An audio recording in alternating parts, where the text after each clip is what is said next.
coming to this session with the CACs. You submitted a lot of questions, and I was using my teacher voice. Right. So, thank you for coming to this session with the CACs. You submitted a lot of questions, and so the CACs are going to do their best to answer those questions. If there's a question that you submitted and they don't get to, we will be putting together a Q&A kind of a document that we'll send out to you all so that you can get answers to your questions. In addition, next Saturday is the PAC meeting. I'm always at those meetings, and so if there are some burning questions or things that you don't get responses to today, I'll go ahead and prepare to answer those questions for you on next Saturday during the PAC meeting. So I'm going to turn over to our CACs, and we'll go from there. Hello everyone, my name is Gerard Tobler. I'm a first year CAC here at IMSA, but I'm going on my 11th year here at IMSA. I started as a resident counselor, moved over to admissions. Maybe some of you recognize me. I know I'm giving admissions presentations. And then finally I moved over to the college and academic department here at IMSA. Also another thing, I have been coaching also the past 15 years as well. And so I had to work with all students throughout with the college process as well, financial aid, all of those aspects. So again, my name is Gerard, and I'll pass it over to Dr. Bigler. Hi everybody, welcome to our question and answer session. We're really pleased to see so many parents actively involved in their students' education at IMSA, and probably one thing on people's minds is what happens after IMSA. So I'm so excited to be here. This is my first year at IMSA, but I've lived overseas for 12 years as a college counselor. So I was 5 years in Taiwan, and then the following 6 years in Japan. So I'm back kind of seeing the United States as a foreign country and getting back used to it. But I absolutely love the strategizing of getting students into the universities that are a good fit for them, both academically, socially, and then financially. So we're both happy to be here and really glad to see all these great questions coming up. And so I know one of the main questions dealing with financial aid are the merit-based and also scholarships. So starting with scholarships, we will, in our junior meeting as well as our senior meeting, we will give all students kind of a guide in how to go about for scholarships. Okay, our first recommendation is to start with the actual school. So going on the school's website, under the financial aid link, you'll be able to get a list of all the different scholarships they offer. Some are very direct in regards to their major. Some are universal where any students can apply. And then not only if they do get into that specific college and or university, there are scholarships just for juniors, scholarships just for sophomores, scholarships just for seniors as well. So we tell all families that the scholarship search does not stop once you do get into your college.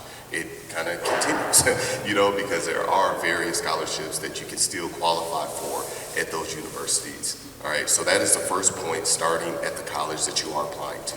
Okay, then the second, you do want to go down to the local aspect. And what do we mean by that? In your hometowns. We know at IMSA, you are all from Carbondale, Springfield, Champaign, Naperville, all over, that there are local scholarships that your students still qualify for.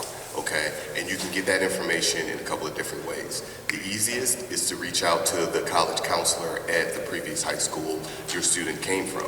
If they are an 8th grader that skipped 9th to come to IMSA, you would want to look at the high school that they would have attended if they would have went into 9th grade. Okay, I know I'm giving a lot of information, but don't worry, we're the CACs here. You can shoot us an email. We'll make sure we continue to get all this stuff to you. All right, the third is through Naviance. For all the I think now all the sophomore, juniors, definitely the seniors should have access to your Naviance. And Naviance will have a heading up top that lists scholarships. We continue to update those throughout the year. Another thing that we also do is that any scholarships that we receive from various schools because they will email us, hey, there's a scholarship, let's say for Lewis University. If your student applied, we will forward them that information because again, only those that apply, sometimes those scholarships are only for those students. So we will ship that out to them or send that out to them. But while you are in Naviance searching scholarships, you will be able to filter different ones for different genders, different majors, and even though they may seem that they have already passed, a lot of these are reoccurring. Okay, so we tell families that too. So even though you may see one that, let's say the deadline was for May 1st, but it was last year, still click on it, still look at it, because a lot of times those are reoccurring. You know, we're doing our best to make sure we keep those updated. There are a lot of scholarships to go through, as well as our other responsibilities. So please don't let that stop you when you are searching for scholarships that you see. Oh, I see it. Okay, it does say last year. Let me click on the link. Oh, yeah, the application is due 2023. Okay, so that is the third area to look for scholarships. And then finally, the last one is kind of the big Google search, okay, or whatever browser that you decide. You do have to remember some of those scholarships, they are national.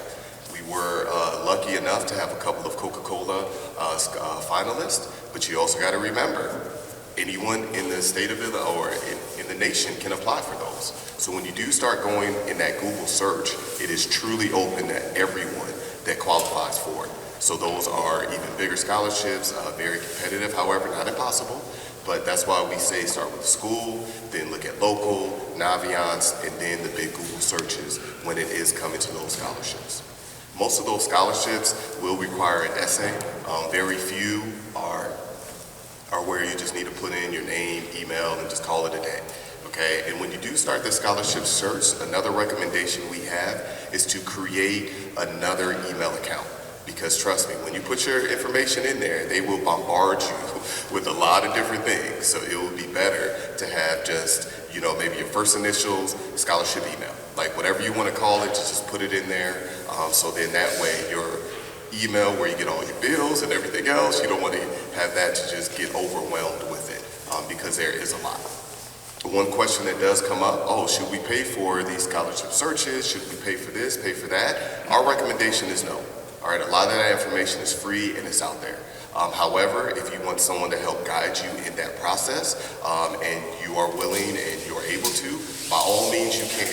However, we are not saying that you need to do that. A lot of students do not do that, okay? But if you feel comfortable enough that that's what you want to do and find someone to help assist in that, hey, that is on your accord. We do not recommend that, but it's completely up to you. All right, and then lastly, about scholarships, before we move over to another topic, we'll jump around a little bit, is that you shouldn't be paying for any scholarships to get a scholarship. All right, and information that you put in should be very basic. If they start asking for, you know, your social security number and all those type of things, automatic red flag. Okay, if you don't feel comfortable with it when you start looking at things, do not apply for it, regardless of how good it sounds and all of those things. You do want to be careful because especially now, scammers are out there. It's a lot of things going on. Even we'll get some emails that, trust me, we will go through. I'm like, I'll pass it over. Dr. Bigler, does this seem legit?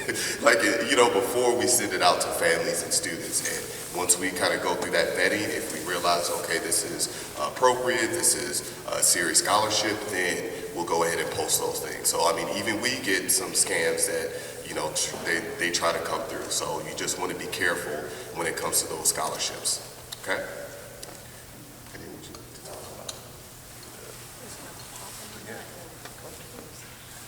So Gerard mentioned Naviance. How many of you are familiar with Naviance? Used it. Some people aren't raising their hands. There was a question that came up about why are we using Naviance, which is a for-profit company, when we're a public school. Naviance is a software tool. It's a communications tool that people subscribe to. So many schools use this as a way to collect the letters of recommendation, to collect data from acceptances and denials from past years, to provide information about different universities. And so we use it as a platform that enables us to easily communicate with groups of students, like everyone who's interested in Rice University, and then we can identify who those students are without doing it by hand. And then also parents have access to this as your student gets closer to the college application process. If you have questions about Naviance, please reach out to your CAC. And also just in general, feel free to drop your CAC an email if a question comes up. My next set of topics, there were some questions about how do you go about making a college list and that whole process. So we work with students, currently the way the process is set up, that when a junior gets to the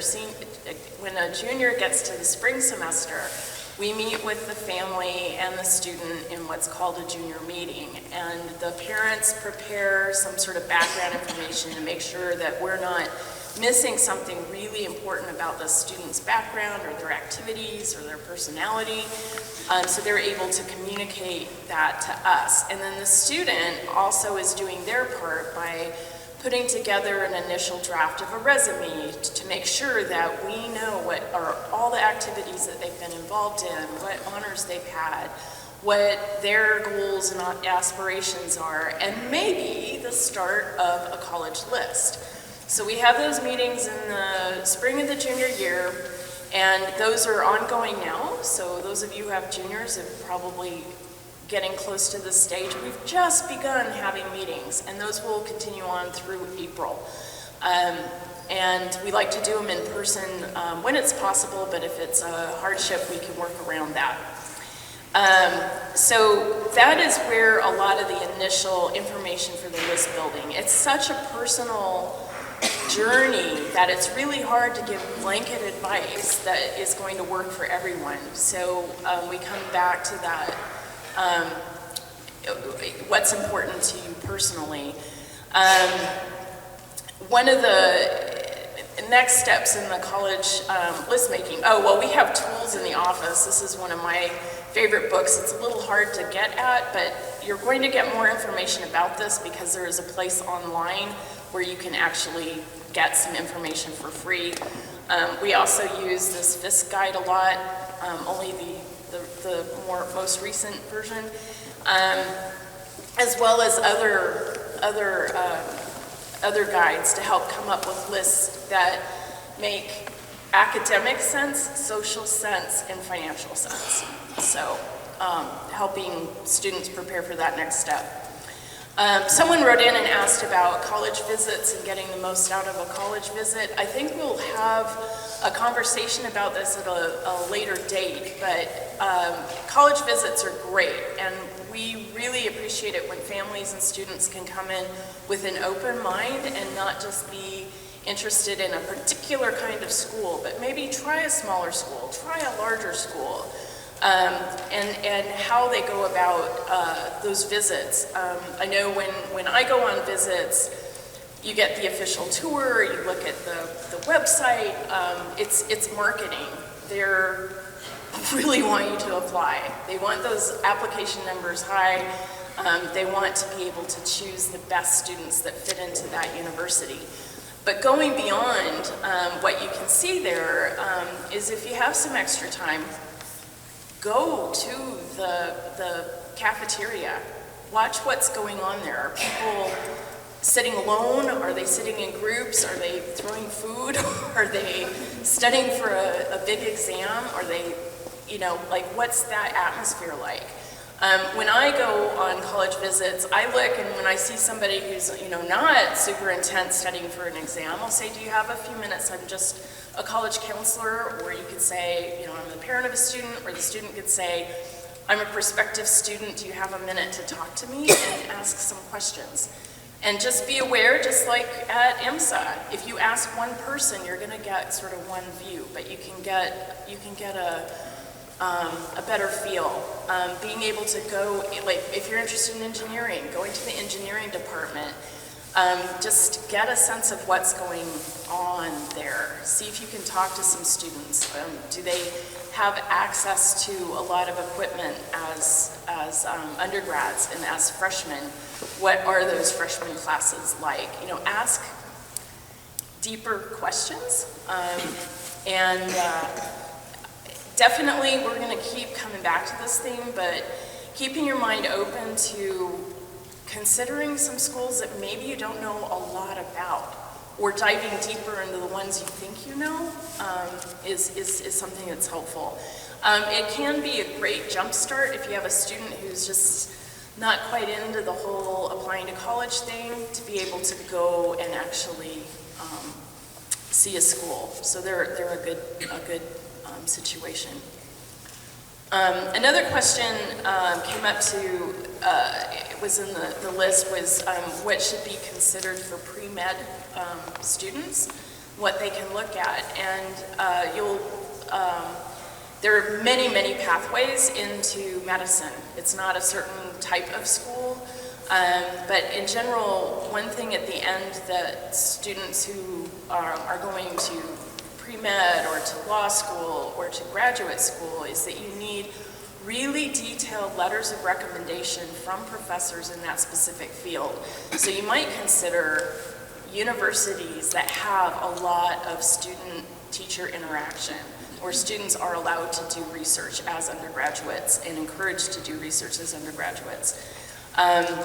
You do not have to major in anything in particular. In fact, my understanding is that some medical schools actually prefer if it's a non-science. They like to see people who are well-rounded.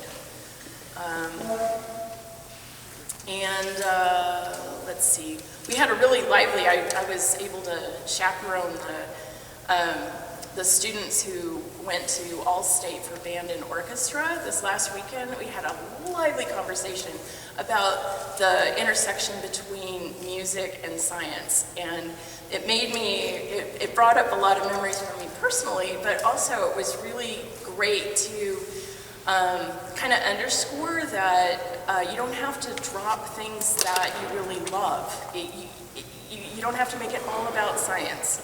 That there's definitely room to have these other areas and interests.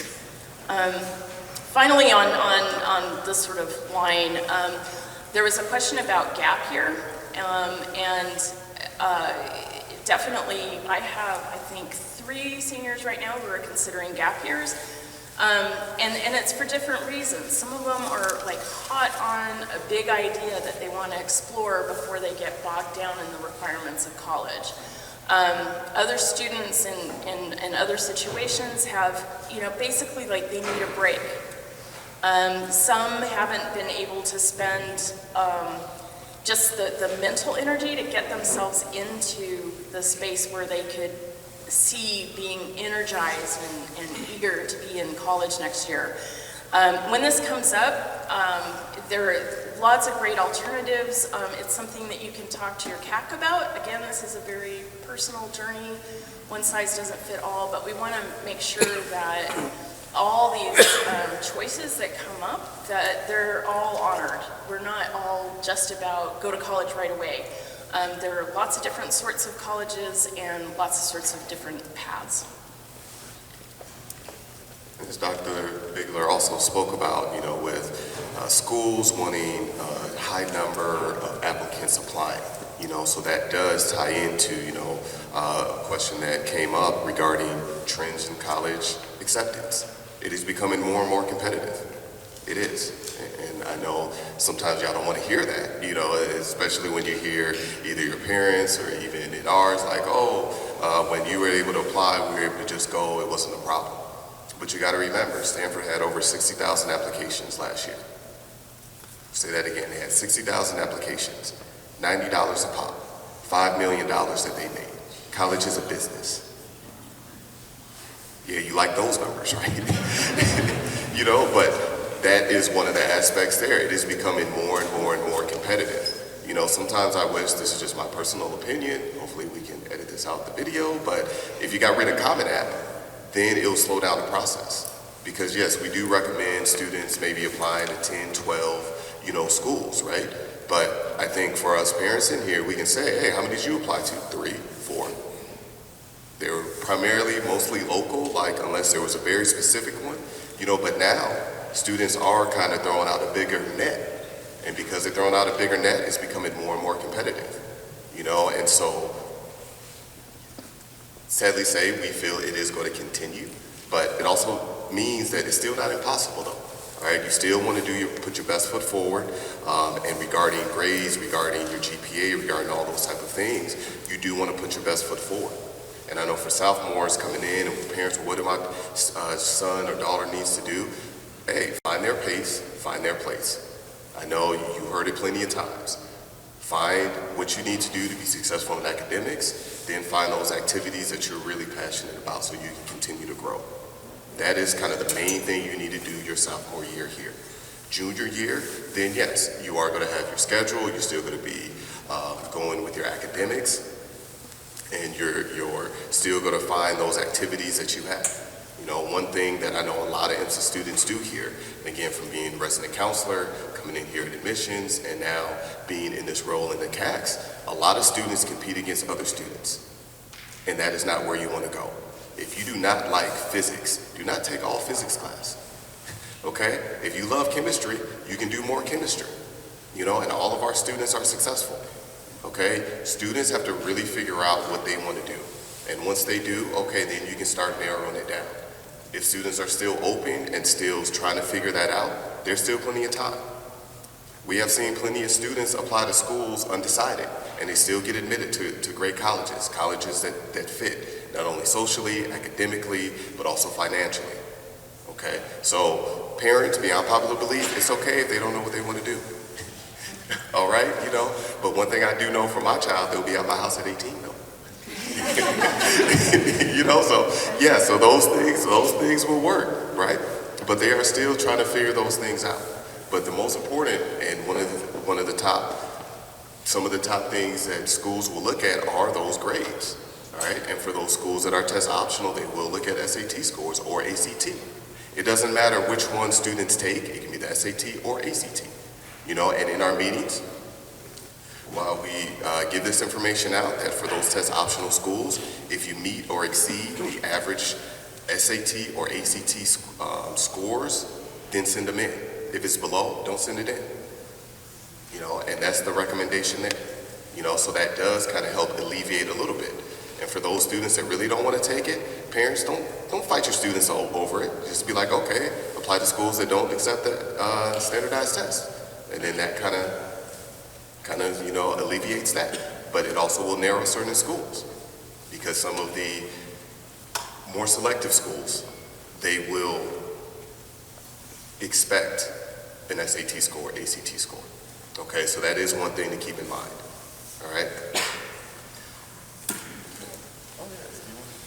I just want to kind of piggyback on what Gerard said about acceptances. When we look at where acceptance is really, really hard, we're looking at the most selective, or as one of my college counseling heroes says, highly rejective schools. In those highly rejective schools, those are getting tougher and tougher. But the vast majority, there are 4,000 colleges in the United States, the vast majority, it has not changed. So don't panic that, oh my gosh, they won't get in anywhere. It's just, if you limit your search to U.S. News and World's List, it may not be the best strategy. And in fact, I'll tell you, it's not the best strategy. For sure, put those lists on there, and then the key thing is to make really careful applications with a very select list. So Stanford's application, for example, they had 9 questions. One of them was, write a letter to your college roommate. So how long do you expect that would take? What would you include? What would you not include? Should you say that you stay up late, or should you make it, there's so many things to worry about in that one question. Well, if you multiply that times 10 schools that are really hard to get in, that's a lot of time. So people say it doesn't hurt to try, but in this case, there is a point where it does, because it can impact everything else, where you end up writing really bland applications. So, you know, keeping that number down to 10 or 12, and to really, really know why is it that you want to go to Stanford. You look good in red, you have a better reason. So, yeah, that was just a little point. Oh, okay. Is there time for a Q&A at the end, or we ask questions as we go on? We'll have time at the end Yeah. for Q&A. Yes, we'll have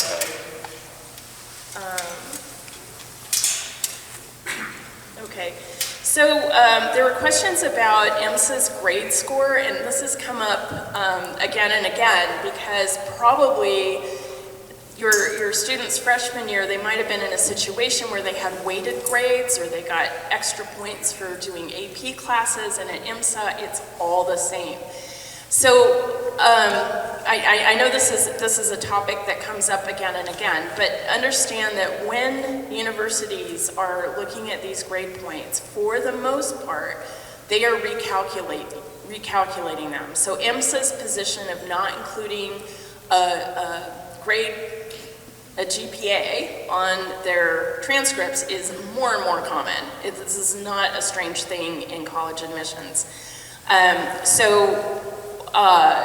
We also run the problem of our students all have different freshman years. Some of them don't have a freshman year. So we do what we calculate is IMSA grade score, which is just based on the classes that are taken at IMSA. And what this basically, it's a number that just makes sense internally. We don't share this with colleges, and we show students how to calculate it when they're juniors, but we'll also have something up that shows you how to calculate it. Basically, A's are 4, B's are 3, C's are 2, D's, which is the only other option, is a 0. And then you add them all up in the courses that are core courses. So this is not fine arts, this is not wellness classes. And then you divide by the number of classes, and that is what the grade score is. So if that was too much too fast, just hang in there and we'll get you an example worked out. Where this comes into effect is that when you take your IMSA grade score and you take your preliminary SATs that you take, you can plot it on the background plot of the last 5 years of acceptance data from IMSA. So not from the whole world, but just from IMSA. And you can see, you know, for example, like one of the highly rejective schools that I mentioned, that there's 60 applicants from IMSA, and as far as I know, we've got one little green dot on there, but you can see where that green dot is. And what it will show you is that straight A's are not a guarantee, that you can mess up, but if you have like straight B's and C's, it's going to be hard to get into MIT. So it helps guide what is reasonable and realistic for a student, and that you can do a lot of that interpretation on your own, but that's also what we're here for, is to help you see what a good list looks like, so that you're not sitting in January wondering if anybody is going to accept a student.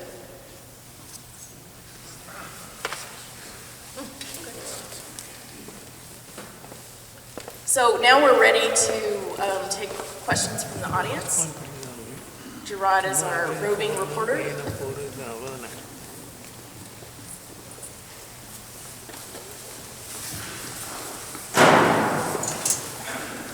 Hey, my name is Ramesh. My son is here, sophomore. If we have 529 plans, are we eligible for the scholarships or not? I didn't quite hear. The 529 plan. If we save money for them, let's say they have money for their college, are we eligible for applying scholarships? So regarding scholarships, when you apply, it's usually that year before, okay? Because most scholarships you may have to give them something to let them know, like, this is a school that I'm applying to. So if you start applying now, and it's like, yeah, I'm just gonna save it, put it in a Roth IRA so I can get interest on it, they're gonna be like, no, that's not how it works. Okay, so you would wanna wait till your senior year to really start getting into the scholarships. There are very, very few that you can actually start applying out of junior year, but those are very in-depth, and those may even go into senior year to that point. And like I said, you are not behind the 8 ball, sophomores, even juniors, you are not behind the 8 ball. Most students will, that senior year, that's when they're looking at colleges. Because remember the list or you will get that list. As I talked about it, once you have your schools that you're selecting, that's where you want to start looking at scholarships first. Because those, the only students that are applying are eligible. And if you start going, real broad right away, the entire U.S. is eligible.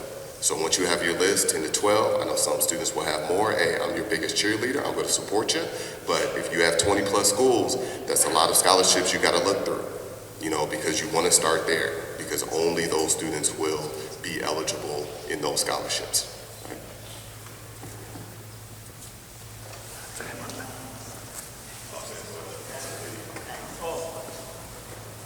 So question is, all colleges requires essay writings. And question is, does IMSA provide any special coaching for the essay writing, and extending further to special coaching for how to excel at SAT and SCT? I'll take that one. I love college essay coaching, and I've worked with Ethan Sawyer, who's the college essay guy, for 3 years, learning how to coach better. Totally changed my life. So yes, there's some things I want to put in place for next year to help students guide themselves through it. We're always able to read drafts of essays and drafts of scholarship essays, but there's some more general I'd like to put together a seminar for students as they're working through that. In terms of test preparation, to my knowledge, we don't do that at IMSA. What I do when a student comes in and they're concerned about maybe what their PSAT looked like, they want to make it better, is to go the free route of Khan Academy, which has release tests so you can take actual exams. And what I suggest to the student, one of the big factors with those standardized tests is that they're so long. So a student who has a hard time focusing, which a lot of our students, a lot of us have, is to be able to sit and see what it's like to focus for 3 hours. And I suggest to them that they not take the test lying back on their bed eating bonbons, but instead get up, start taking the test at 8 o'clock in the morning, and just follow the time schedule, and do that in preparation for the major tests. If you get a SAT prep book, you can also go through and it'll explain your answers and what you could have done better. If your student is not the type that is going to be able to, follow this on their own and they need coaches, there are people that, coach, and it's like an extra class. And not at IMSA. This would be something that you would find out in the community. And just remember, not all schools require them. It's a good idea to have some scores in there, because sometimes for scholarship consideration, they want to see a score. We are going to have a school-wide SAT for juniors on April 12th. I don't know if that's been officially announced. We just learned of it. So they should have at least that score. A lot of students had scores when they came into IMSA. What I don't like to see is students practicing on the real test. They should take a real test when they've done the background work to do well. So for essay, there is nothing formally in place at the moment. I'm assuming you are trying to put something formally in place for the next year. Am I understanding? Yeah, and it's using tools that are out there. I think for all of these things, like if you Google how to pay for college or how to write an essay, you're going to get 1 million hits on Google. So I think our job is really sending you to the place where you can get reliable resources. And so a lot of that is going to be up to the students. We're not forcing anybody to do this work, but that's yeah, so that's the direction. I think there should be an intersection on how to write all of this. We like the idea. We like the idea. And lastly, because I know we do have some other questions, is that a lot of students sometimes, after we get the lists, they never come back and see us. We are here, we tell them, we send them emails, hey, if you have any questions, let us know. I know for myself, I think I've read 10, and I have a caseload of, I think I had 50 students, and only 10 wanted to come and have me read them. You know, so I hope you all have read them, because we do recommend that as well. So we are here as a resource, but there's a lot of IMSA students here. Sometimes it's like, I got it, Gerard, I got it. You know, leave me alone. It's like, okay, all right, I'm here, here's a sucker. Like, you know, but if they don't come to us, there's only so much we can do, you know? So we are working on possibly setting things up where we can have something a little bit more formal. However, we do know how busy students are, and sometimes students, they get the blinders on, they don't want our help, and there's only so much we can do, you know, because it is not a requirement that they come to us with the essays to answer those questions. All right, we'll go here, and then here, and up there, yeah. Hi, I'm Aruna. I'm a parent of a junior. I have 3 questions, but you can answer as many as you're able to. The first question is, from among the college visits we have done, we have heard from, tour guides or admissions officers saying that we would prefer a 4-year foreign language if it's possible.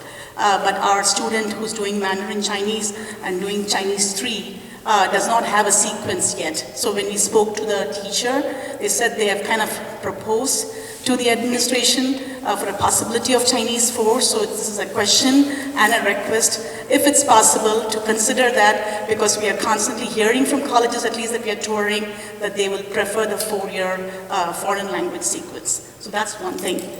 Second one is, internally at least, I know that from at least 2021 to 2023, students have done with tests and test optional. So if you're able to put together a document and see in terms of the success rate of students who have gone test optional and what kind of schools, if at all, you know, so that will give students who are not, or who are iffy about whether to go with the test and not the test. That will really be helpful for the students, is a thought. Third one, I know you have a phenomenal school profile that you present to all the colleges. There we see that there is a great distribution that you show for the various classes. We're still not in a place there, but if for a student who is a B or a B plus in a class where 15 other students have gotten an A minus or A, it is to show that granular level of data, whether it is required is something that I want CAC to think about, or is it kind of, you know, backfired for the student. Those are some of my thoughts and questions.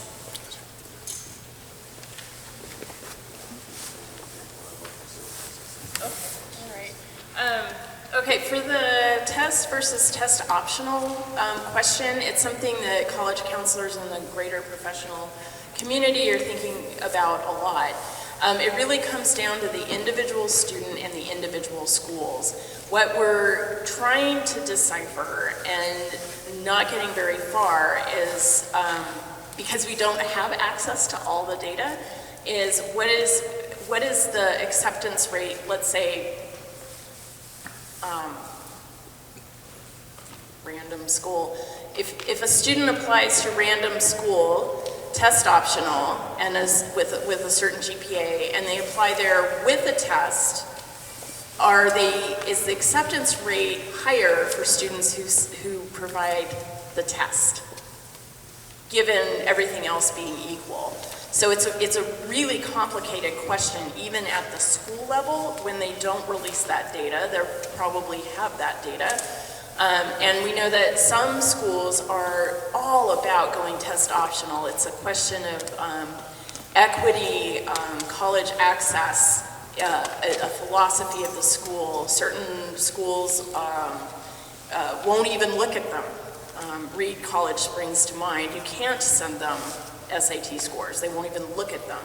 And then others who it was like, okay, we're looking at this in terms of, people being impacted by COVID. We don't really have a choice, but we'll probably bounce back. So they're different philosophies. So it's really hard to just say you should or you shouldn't. I think a question for your individual CAC meeting your individual student. No, my question is more like if 200 matriculated and everybody, let's say, got into a college there, everybody is going, to even just give a data that's 30% went test optional. So that would give the parent community. We don't know. We don't know what Is the there something you students. can collect from the student? Did you go test optional? Sort of a question I'm asking.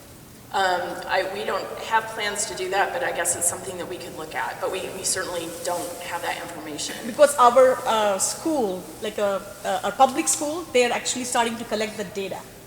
So it is helpful for the community as such. Okay, so much percentage of the students got in with the test versus so many did not go with the test, basically. Yeah, I understand. And then Something also the other parts to your question regarding the foreign language, all schools will get your previous year transcript. So if you come from 9th grade, they'll get that. If you come from 8th grade, they will get that aspect there. So regarding the foreign language, what I would ask the school if they want continuous with that language for 4 years or if they want 4 years of foreign language. I do know with our principal and our dean being here as well, I know that's something that they will take into account for the learning opportunities that will come forward. But for most schools, if they are looking at 4 years of foreign language as an option, you can say I do have 4. However, coming to IMSA, either maybe you weren't able to take that language because we want the immersive, and that's something we as CACs can also expand on with the school. But if they do see 4 years of foreign language with your previous transcript, that should, again, we never had a problem with schools saying, no, we're not going to accept that foreign language there, okay? And then for the data, we're always working to get more data and with more ideas of things that we need to get. That is something that we can go ahead and start. So we will apologize. With analytics now, everything is starting to come that way. But the biggest thing I can say about admissions is that institutional priorities, we don't even know those. All right, so every school will have those. So when it does come down, you want to put your best foot forward. In our junior meetings, we'll go over those 5 things that students will be able to do to put their best foot forward. But at the end, it does come down to institutional priorities. And that's always the hardest thing about admissions. There is not a direct roadmap we can give you. A, B, C, D, you do those things, you'll get in. Unless you want to be in jail like the housewife from Stanford, right? So I wouldn't trust those people, right? But you put in your best foot forward, seeing all the data that we have and making, decisions on what your college list is going to be. Hopefully you'll have multiple opportunities versus may only having 1 or 2 colleges. So it's just those type of things, and we'll continue those processes, and we'll continue working on getting more and more data so then we can share it with the community. All right, question here. That SAT date in April, I think you said the 12th, is that correct? Mm-hmm. And is that a second opportunity, or is that 2 opportunities to SAT? Is there SAT in the fall as well, or is that the one SAT they'll take? And then I had one more. So that April 12th is the SAT sitting that is mandated by Illinois state law.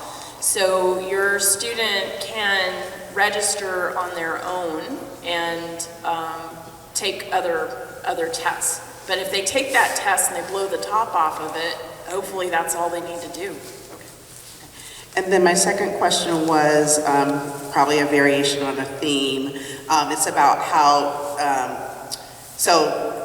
students would have a freshman GPA from their home school, and then that's kind of combined together with the IMSA GPA, or? We don't report any GPA. So we send them the transcript from their freshman school, which may or may not have a GPA on it, and we send them, if they're applying early action, then they'll apply with their sophomore and junior grades from IMSA. If they apply later in the year, up to like middle of January or beyond, then they'll have that first semester senior year grades. And then the university will do what they do with that. So they will average them together, or they will say, wait a second, we know that IMSA is a very rigorous school. They may not even look at the freshmen. It just depends on the school's policy. But many of the schools that our students apply to, they definitely understand. They understand from reading our profile, they understand from reading our letters of recommendation that this is a very rigorous place. So you can't compare a 3.8 from IMSA with a 3.8 from a lot of public schools. Right. So they know that. Okay. That's part of their process.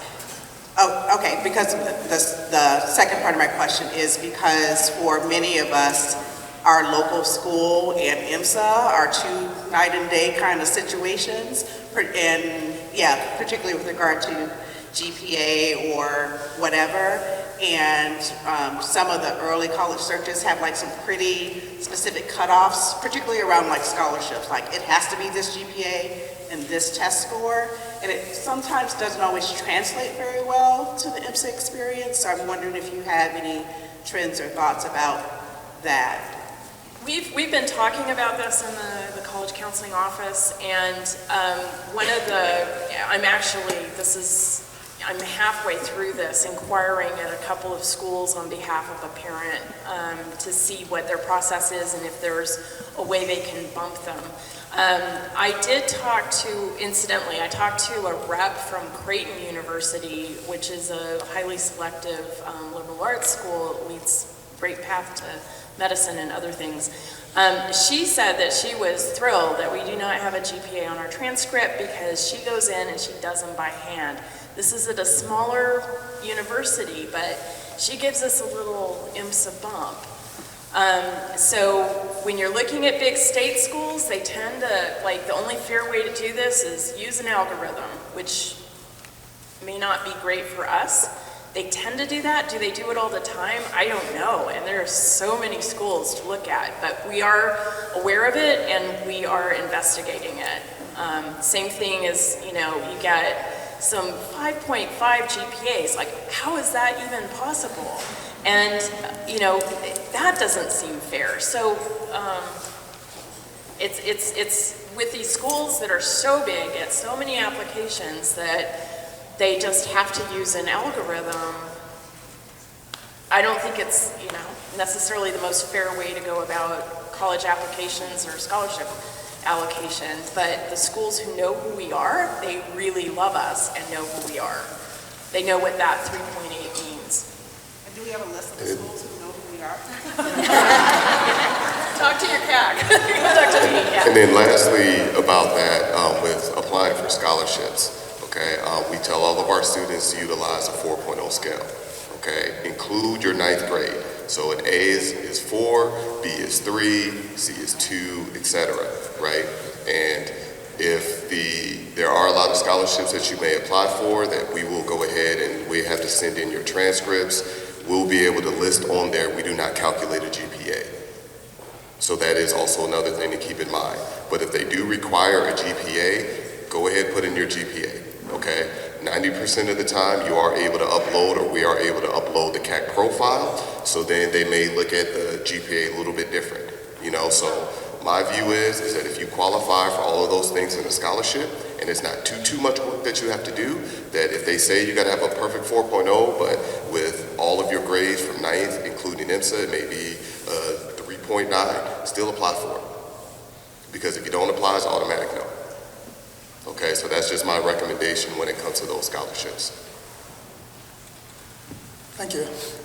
Can you guys speak a little bit about recommendation letters and I guess what's the IMSA culture, how you build relation with the students, and how students, I guess, can build relations with teachers and counselors so that they really get the right and proper recommendation letters when you read them?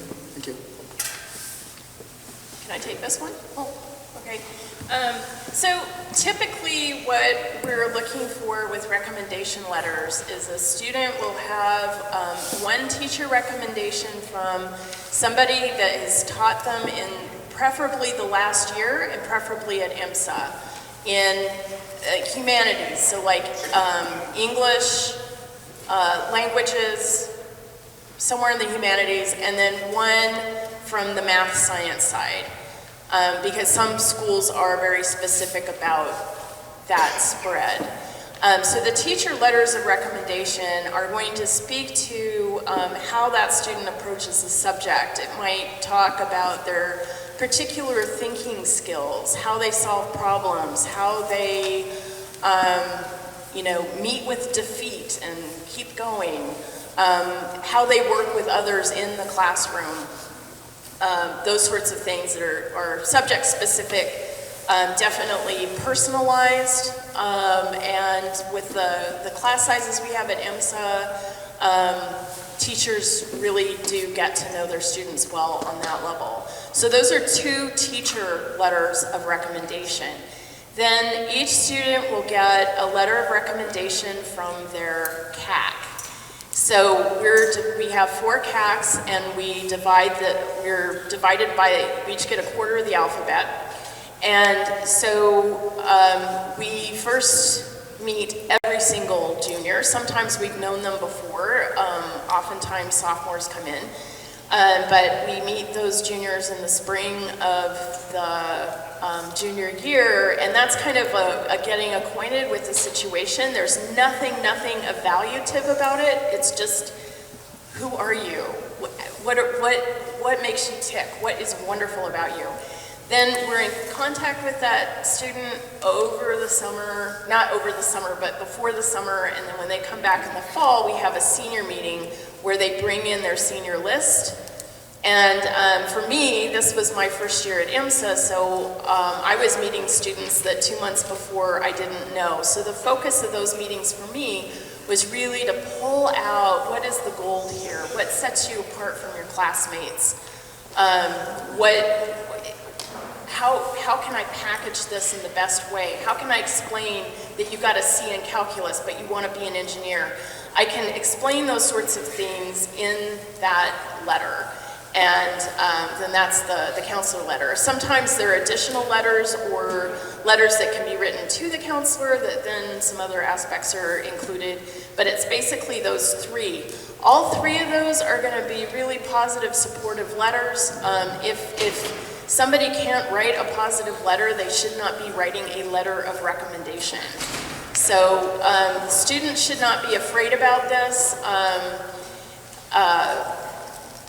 Divulging things like, oh, I was out for a month with COVID and COVID-related things, and then, somebody in the family passed away, and it messed up a semester.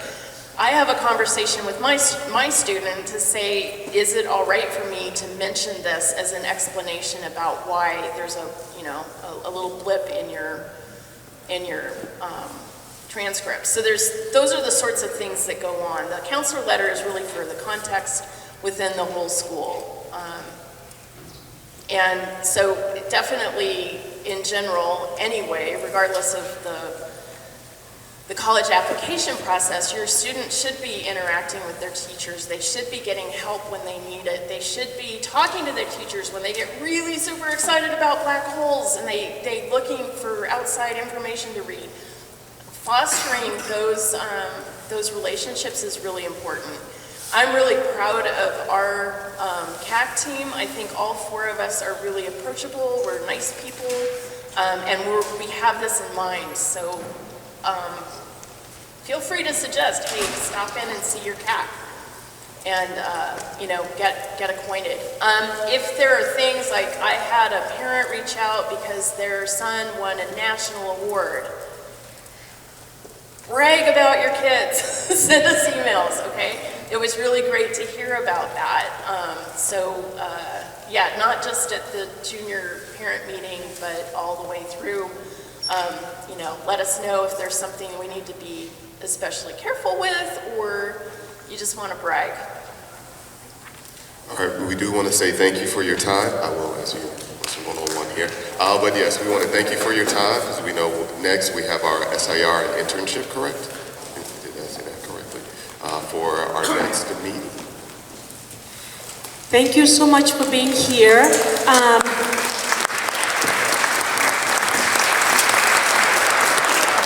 Thank you, CACs, for answering all those questions. We have recorded the session, so for the parents who are not here, if they talk to you about this or have concerns, this will be posted on the PAC website. So next we're going to have our SIR team, the Student Inquiry Research. They're going to do a presentation. So if you have questions or this is not something that you're interested in hearing about right now, that is fine. But we're going to have our SIR team come up and share some information with you.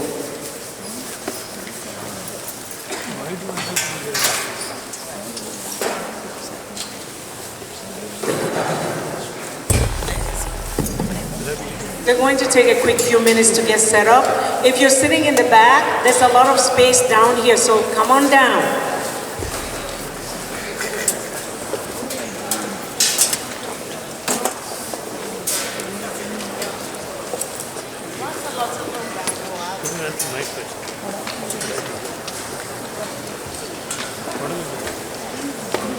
Are you saving?